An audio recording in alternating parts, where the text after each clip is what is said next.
কপাল জোরে বেঁচে গিয়েছেন বিশ্বাস কুমার রমেশ একমাত্র যাত্রী, কিন্তু বেঁচে গিয়েছেন আরো একজন। দেরিতে পৌঁছলেন এবং সেই কারণে বিমানবন্দর কর্তৃপক্ষ তাকে বিমানে উঠতেই দেয়নি।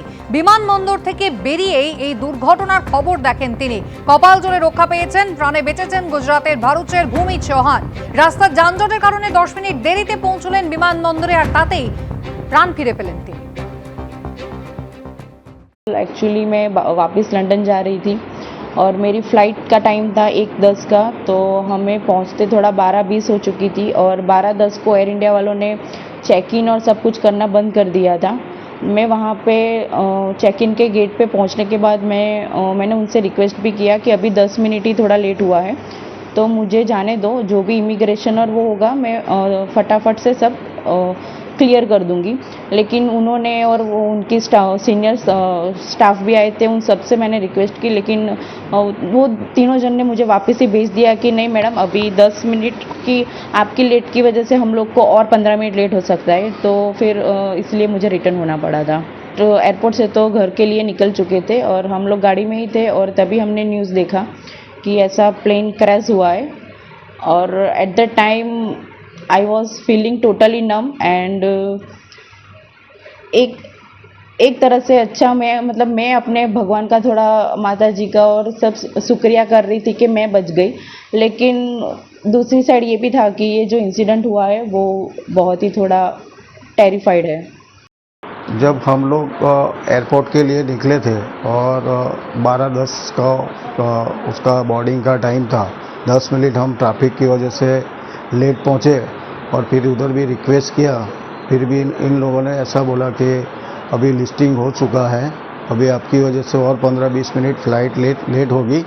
इसके लिए हम लोग फिर वहाँ से निकल गए और हमको तो मालूम ही नहीं था, लेकिन जब एयरपोर्ट से बाहर निकले तभी ऐसा मैसेज आया परिवार का और न्यूज़ में कि ये प्लेन क्रैश हो गया है।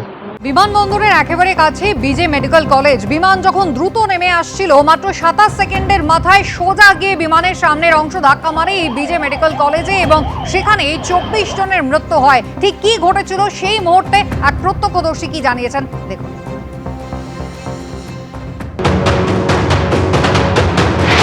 साथ जो है एक पर्सन जुड़ रहे हैं जो कि मेस में उनके कई फ्रेंड्स जो है वो फंसे थे, उनसे हम पहले बातचीत करवाते हैं।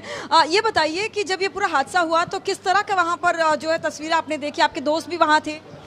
मैंने जो देखा यानी कुछ समझ ही नहीं आया कि हम क्या करें। मेरे को ऐसा लगा कि मैं भी गया इन लोग के साथ, पर हुआ ऐसा कि भगवान की कृपा से मैं बच चुके, मेरे दोस्त लोग बच चुके, और जो स्टूडेंट्स है उसमें से 2 स्टूडेंट की डेथ हो चुकी है, इतना सुनने में आया।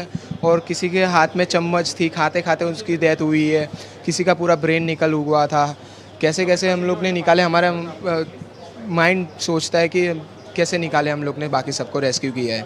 मेरे करीब 15 से 20 जन का ग्रुप वहाँ पे तुरंत ही पहुँच चुका था। मैंने जब फ़ोन किया वहाँ पे, और हमने किसी का सोचा नहीं, तुरंत ही हम लोग ने सिलेंडर्स सबसे पहले उतारने को सोचे, क्योंकि गैस सिलेंडर से ब्लास्ट ज़्यादा हो सकता था। कैंटीन के पास हम लोग घुस गए सीधा, और वहाँ से हम लोग ने लाशें निकाली है बहुत सारी। करीब हमने मिलके, सारे ग्रुप ने मिलके 25 से 30 तो हमने निकाली। टोटल 70 स्टूडेंट्स, हमको सुनने में आया कि 70 स्टूडेंट्स वहाँ पे थे, लंच कर रहे थे। रहे हैं कि किस तरह से मेस में जब ये पूरा विमान जो है जो मेस में गिरा, उस वक्त लोग वहाँ पर खाना खा रहे थे और कई ऐसी डेड बॉडीज़ को जो वहाँ से निकाला गया जिनके हाथ में बाकायदा स्पून भी था। तो इसी से अनुमान लगाया जा सकता है कि किस तरह के दर्दनाक हालात जो है वो देखे गए, खासतौर पर अगर हम इस मेस की बात करें।